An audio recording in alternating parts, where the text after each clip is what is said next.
الحمد لله رب العالمين والصلاة والسلام على سيد الأنبياء والمرسلين أما بعد فأعوذ بالله من الشيطان الرجيم بسم الله الرحمن الرحيم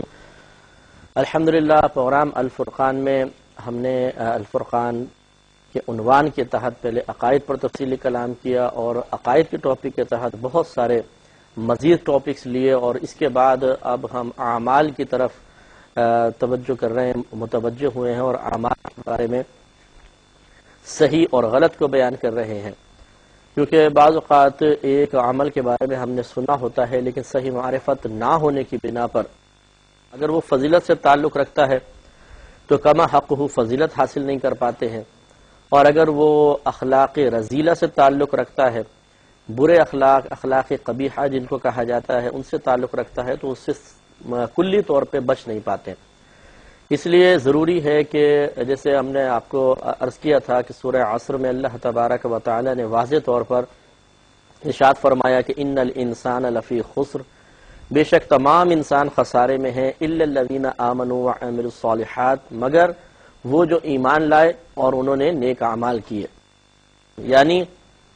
اپنے عقیدے کو درست کر لینے والا اور اس کے بعد اعمال کی اصلاح کر لینے والا، اعمال کی اللہ کی بارگاہ میں نعمت کو تحفے کو بھیجنے والا کامیاب ہوگا۔ اب عقائد کی اصلاح کے بعد اب اعمال کی اصلاح کی طرف ہمیں توجہ ضرور کرنی چاہیے، کیونکہ اگرچہ اعمال کی اہمیت بارگاہ الہی میں عقائد کے بعد ہے لیکن بہرحال اہمیت ہے، جیسے کہ ہم اس پہ تفصیلی کلام پہلے بھی کر چکے ہیں۔ تو اعمال میں ہم نے سب سے پہلے اخلاص کے بارے میں عرض کیا تھا کہ اپنی نیت کو مخلص کرنا، نیت کو خالص کرنا، یہ بھی اعمال میں سے ایک عمل ہے، اور دیگر اعمال کے اللہ تعالیٰ کی بارگاہ میں قبول ہونے یا قبول نہ ہونے کا دار و مدار نیت کے فاسد اور غیر فاسد ہونے پر ہوتا ہے۔ لہذا آپ کو بتایا تھا کہ ہر نیک عمل یا ہر وہ عمل جس سے اللہ تبارک و تعالیٰ کا قرب حاصل کیا جا سکتا ہو، رضا حاصل کی جا سکتی ہو، اسے فقط صرف اور صرف اپنے رب کی رضا کے لیے کرنا چاہیے، اس سے کوئی دنیاوی فائدہ حاصل کرنے کا ارادہ نہ ہو۔ تو اس میں ہم نے آپ کو پہلے اخلاص کے فضائل بیان فرمائے، اور پھر اس کے مخالف چیز جو اخلاص کو ختم کر دینے والی ہے وہ ریا و سمعہ ہے، کہ آدمی بعض اوقات دکھانے کے لیے عمل کرتا ہے اور بعض اوقات عمل کرنے کے بعد سناتا ہے، یا پہلے سے قصد و ارادہ ہوتا ہے کہ عمل کر لوں گا اور بعد میں اس کو محفلوں میں بیان کروں گا تاکہ لوگوں کے درمیان مجھے ایک مرکزی حیثیت حاصل ہو جائے، لوگ اس سے متاثر ہوں، مرغوب ہوں اور ان سے کوئی فائدے حاصل ہو جائیں، یا کم از کم تعریفات وغیرہ مدح و ثنا میری کی جائے۔ تو ان فاسد ارادوں کے ساتھ انسان نیک عمل اختیار کر کے اس کو برباد کر بیٹھتا ہے، جیسے کہ پچھلے پروگرام میں آپ نے ریاکاری کی مذمت پر مشتمل احادیث کریمہ سماعت فرمانے کے بعد اندازہ کیا ہوگا۔ تو اس لیے ہم نے آپ کو بتایا تھا کہ اپنی نیت میں اخلاص کی کمی کا علاج یا ریاکاری کے مرض میں مبتلا ہونے والے شخص کے لیے علاج کا بہترین طریقہ یہ ہے کہ وہ علم اور عمل دونوں کے ذریعے علاج کرنے کی کوشش کریں۔ علمی علاج کے سلسلے میں جتنی بھی منقولی چیزیں ہیں اللہ تبارک و تعالیٰ کی طرف سے، نبی کریم صلی اللہ علیہ وسلم کی طرف سے تعلیم کی شکل میں اسے بنیاد بنایا جائے، کہ قرآن سے اخلاص کی فضیلت، ریاکاری کی مذمت، اسی طرح احادیث کریمہ سے اخلاص کی فضیلت اور ریاکاری نقصہ مشتمل کو اپنے ساتھ بار بار انسان پڑھے یا سنے، اور اسی طریقے سے اپنے اکابرین کے واقعات ہم نے آپ کو بتایا تھا کہ ان کو پڑھنا، ان کے اخلاص والے اعمال کو بار بار پڑھ کر اس پہ غور و تفکر کرنا انسان کے اندر نیت کو خالص کر دینے کا ایک عجیب اور ایک بہترین جذبہ بیدار کر دیتا ہے، جس کے بعد انسان کے لیے نیک عمل اختیار کرنا بہت ہی آسان سے محسوس ہوتا ہے، اخلاص کرنا، اخلاص قائم رکھنا بہت آسان محسوس ہوتا ہے، اور وہ برے افعال سے بچ جاتا ہے۔ اور اسی طریقے سے پھر عملی طور پر اچھے نیک لوگوں کی صحبت میں رہنا، جو اخلاص کے ساتھ کام کرتے ہیں، ریاکاری سے بچنے کی کوشش کرتے ہیں، اپنی تعریف و مدح کو پسند نہیں کرتے ہیں، ان کے ساتھ اکثر انسان رہے تو آہستہ آہستہ یہ کبھی عادات دور ہو سکتی ہیں۔ یہ سورہ مبارکہ محفوظ رکھتی ہے۔ اسی طریقے سے سورۃ الملک کے بارے میں فرمایا کہ جو اس کو پڑھ لیا کرے گا وہ عذاب قبر سے محفوظ رہے گا، منکر نکیر کے سوالات سے محفوظ رہے گا۔ تو کیا اب ان فائدوں کے پیش نظر نیک اعمال کو اختیار کرنا یہ اخلاص کے منافی ہے یا نہیں ہے؟ دیکھیے مسئلہ یہ ہے کہ اخلاص تو یہی ہے کہ صرف اور صرف خالصتاً اپنے رب کو راضی کرنے کی نیت کی جائے. لیکن ہمارے نبی کریم صلی اللہ علیہ وسلم اللہ تعالیٰ کی عطا سے ایک بہترین ماہر نفسیات اور انسان کی فطرت کو سمجھنے والے نبی تھے. تو آپ نے ہر قسم کی باتیں بیان فرمائی. بعض ایسی جو بہت ہی سخت تھیں اور ان کے اندر کوئی فضیلت کا پہلو نہ رکھا، صرف عمل سے تعلق رکھتی ہیں. وہ اگر ہم انسانوں کی کیٹیگریز بنا لیں، امتوں کیٹیگریز میں تبدیل کر دیں، تو ایسا لگتا ہے کہ ان لوگوں کے لیے تھا کہ جو کسی عمل کو بس جاننا چاہتے ہیں اور کرنا چاہتے ہیں، یہ نہیں دیکھتے کہ اس کے پیچھے کیا، اس کو نہ کرنے میں کیا نقصان ہے، کیا سزا ہے اور کرنے کا کیا فائدہ ہے. بس عمل سرکار نے بیان فرمایا کرنا ہے. اور بعضوں کی یقینی سی بات ہے کہ کیفیت اور فطرت ایسی ہوتی ہے کہ وہ جب تک انہیں کوئی ڈر نہ سنایا جائے، جب تک کسی انعام کا تذکرہ نہ کیا جائے، ذہن عمل کی طرف مکمل طور پہ مائل نہیں ہوتا ہے. تو ان کے لیے نبی کریم صلی اللہ علیہ وسلم نے اسی طرح کا کلام فرمایا. بعض ایسے ہوتے ہیں کہ اخروی اگر فائدہ بیان کیا جائے تو اتنا قلبی میلان محسوس نہیں کرتے، لیکن دنیاوی فائدہ بیان کیا جائے تو دنیا چونکہ نقد ہے اور آخرت ادھار ہے، یعنی دیر سے حاصل ہوتی ہے، اور نقد کی طرف عموماً انسان کا ذہن اور قلب تیزی کے ساتھ جلدی مائل ہوتا ہے. اس لیے نبی کریم صلی اللہ علیہ وسلم نے ایسی بھی تعلیم ارشاد فرمائی جس میں بروقت کوئی دنیاوی فائدے حاصل ہو رہے ہوں، یا دنیاوی بروقت نہیں تو کچھ عرصے بعد یقیناً دنیا کے اندر وہ فائدے حاصل ہونے تھے. تو جب یہ تعلیم خود نبی کریم صلی اللہ علیہ وسلم کی طرف سے آ گئی تو یقینی سی بات ہے کہ اس کے پیش نظر نیک عمل کو اختیار کرنے میں کوئی حرج نہیں ہونا چاہیے. بخاری کی روایت ہے، جب غزوہ بدر ہونے لگا اور آمنے سامنے فوجیں آ گئیں تو یہ نبی کریم صلی اللہ علیہ وسلم کا مشہور فرمان عالی شان موجود ہے. آپ نے ارشاد فرمایا کہ من قتل قتیلا فلہ صلبہ، کہ جس نے ان میں سے کسی مقتول کو قتل کیا، یعنی کسی بھی شخص کو قتل کیا، اس کا سامان اس مجاہد کے لیے ہوگا. یہ ایک بہترین سرکار صلی اللہ علیہ وسلم کا نفسیاتی اعتبار سے صحابہ میں جنگ کا جذبہ بیدار کرنا تھا، کیونکہ سامنے بڑے بڑے سردار تھے، ان کے وہ کثیر مال لے کر نکلے تھے کفار کے سردار. تو نبی کریم صلی اللہ علیہ وسلم نے جب یہ فرمایا کہ جو جس کو مارے گا اس کا مال اس کو مل جائے گا، تو بہت سے صحابہ کرام مختلف طبیعت کے تھے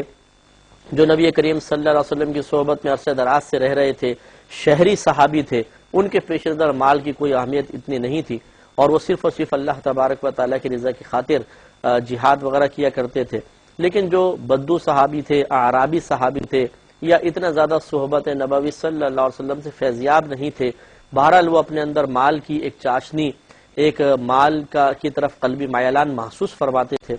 تو ایسے جتنے بھی لوگ تھے ان سب کی توجہ کا مرکز وہ سردار بن گئے. اور نبی کریم صلی اللہ علیہ وسلم یہ جانتے تھے کہ سردار اگر ان میں سے کوئی ہلاک ہوگا تو پیچھے والوں کے جو نیچے ماتحت ان سب کے پیر اکھڑ جائیں گے اور ہم جنگ جیت جائیں گے. تو بہترین ایک کلام سرکار نے بیان فرمایا. اب آپ اس سے غور فرمائیں، اگر اس کلام کے انجام اور معال پر غور کریں تو کیا صحابہ کرام علیہ رضوان نے اس کلام کو سننے کے بعد مال کی طلب میں جہاد کیا تھا یا اللہ کی رضا کی خاطر کیا تھا؟ تو یقینی سی بات ہے کہ اللہ کی رضا کی خاطر ہی کیا تھا، لیکن نبی کریم صلی اللہ علیہ وسلم کے کلام مبارکہ کی وجہ سے یقیناً قلب کو میلان کچھ نہ کچھ مال کی طرف ضرور ہوا ہوگا. تو یہ چونکہ نبی کریم صلی اللہ علیہ وسلم کی طرف سے یہ ایک چیز دے دی گئی اور جو آپ کی طرف سے آتی ہے وہ حقیقتاً آپ کی طرف سے نہیں ہے بلکہ اللہ تبارک و تعالیٰ کی طرف سے ہے. تو جب خود ترغیب اللہ کی طرف سے ہو، خود اللہ تبارک و تعالیٰ اپنے حبیب کریم صلی اللہ علیہ وسلم کے ذریعے لوگوں کو کسی دنیاوی فائدے کے وقت نتیجے کا تصور قائم کر کے نیک عمل کی طرف مائل کرنا چاہتا ہو تو اس میں پھر گرفت کا کوئی پہلو نہیں ہے، قباحت کا کوئی پہلو نہیں ہے. خلاصہ کلام یہ ہے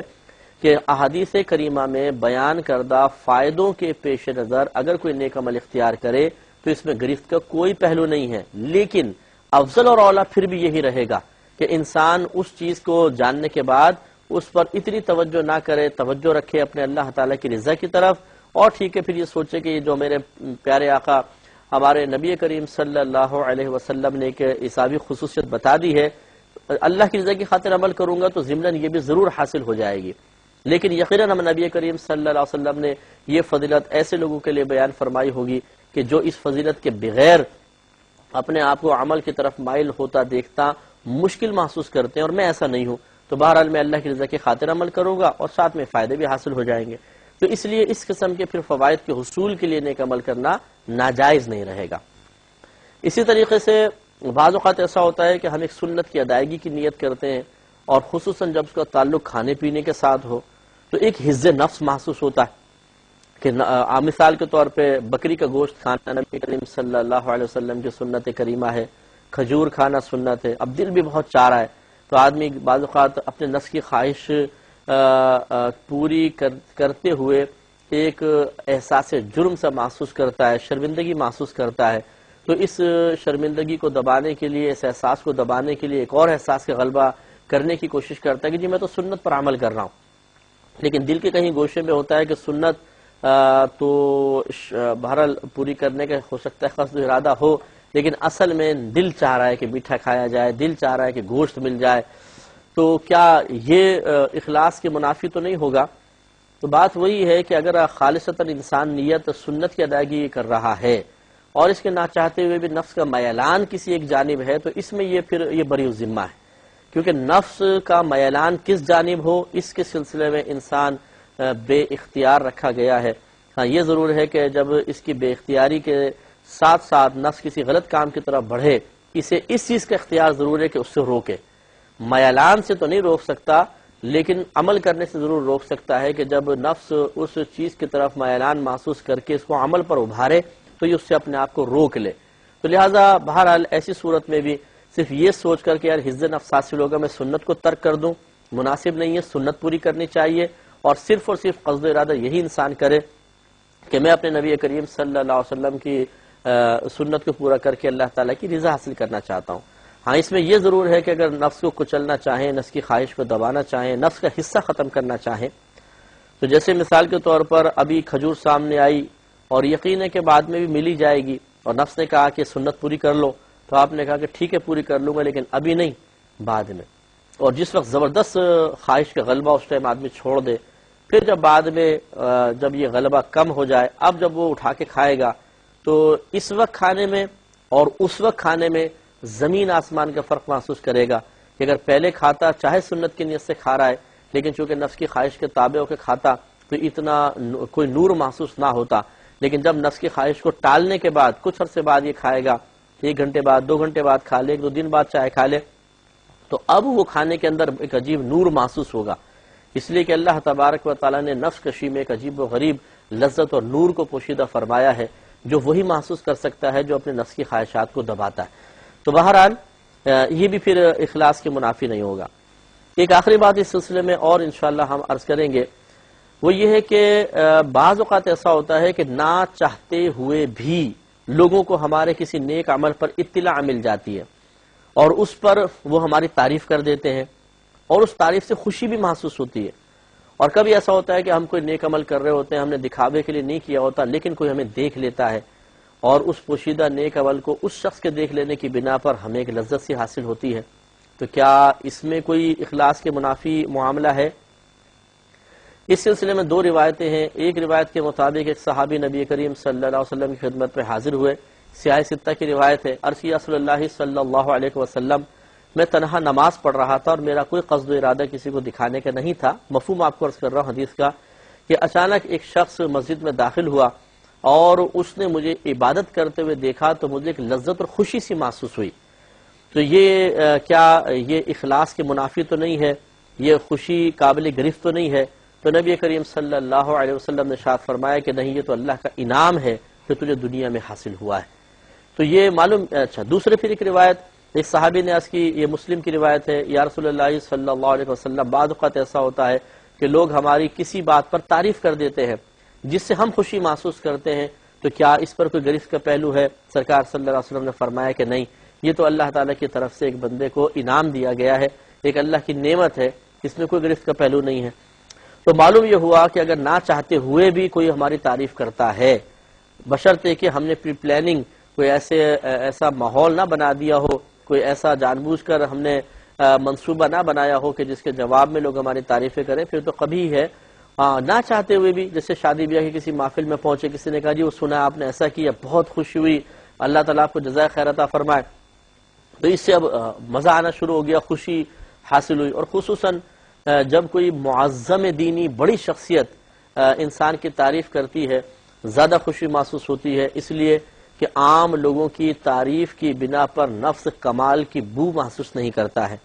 لیکن جب کسی اعلیٰ شخصیت کی طرف سے دو تعریفی جملے ہی حاصل ہو جائیں تو پھر نفس کو کمال کی بو محسوس ہوتی ہے، وہ اپنے آپ کو باکمال تصور کرتا ہے، اور یہ باکمال تصور کرنا ایک قلب میں عجیب لذت سی بیدار کر دیتا ہے۔ تو اب اس لذت پہ کوئی گرفت نہیں ہے، کیونکہ ہم نے کوئی قصد ارادہ نہیں کیا۔ اسی طریقے سے مثلا ہم تہجد پڑھ رہے تھے، گھر والوں سے چھپ کے پڑھ رہے تھے، گھر والے جاگ گئے، ان کی نگاہ پڑ گئی، یہ خوشی سی محسوس ہوئی، تو اس میں کوئی گرفت نہیں ہے، لیکن کہیں قلب کے کسی گوشے میں یہ خواہش نہیں ہونی چاہیے کہ جیسے ہم علیحدہ پڑھ رہے ہیں، یار کاش کبھی کوئی اٹھ کے مجھے دیکھ لے تو مزہ آ جائے، وہ کہے ارے آپ تہجد پڑھتے ہیں، اچھا ہمیں تو پتہ ہی نہیں تھا اتنے عرصے سے تم تہجد پڑھ رہے ہو، تو اس لیے یہ مناسب نہیں ہے۔ یوں ہی جیسے روزہ رکھا مثال کے طور پر، بعضوں نے کہا، علماء فقہا نے لکھا ہے کہ اگر کوئی آپ سے پوچھے کہ آپ کا روزہ ہے تو صاف بتا دیں جی ہاں روزہ ہے۔ بعض اوقات ہم جان بوجھ کر ٹال مٹول کرنے کی کوشش کرتے ہیں تاکہ بس سامنے والے کو لگے کہ جی بڑے متقی پرہیزگار ہیں، دیکھیں اپنی عبادت چھپا رہے ہیں۔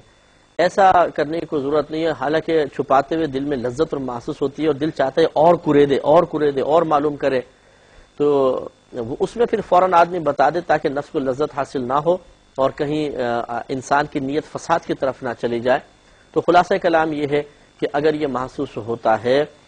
کہ کوئی ہماری تعریف کرتا ہے، اس سے مزہ آتا ہے، اور عبادت ہم پوشیدہ طور پہ کر رہے ہیں، کوئی اس پہ مطلع ہو جاتا ہے، تو اس میں غریب سے کوئی پہلو نہیں، یہ اللہ کا انعام ہے۔ دعا فرمائے اللہ تعالی ہم سب کو اخلاص عطا فرمائے اور ریاکاری سے محفوظ فرمائے، آمین۔ وآخر دعوانا ان الحمدللہ رب العالمین۔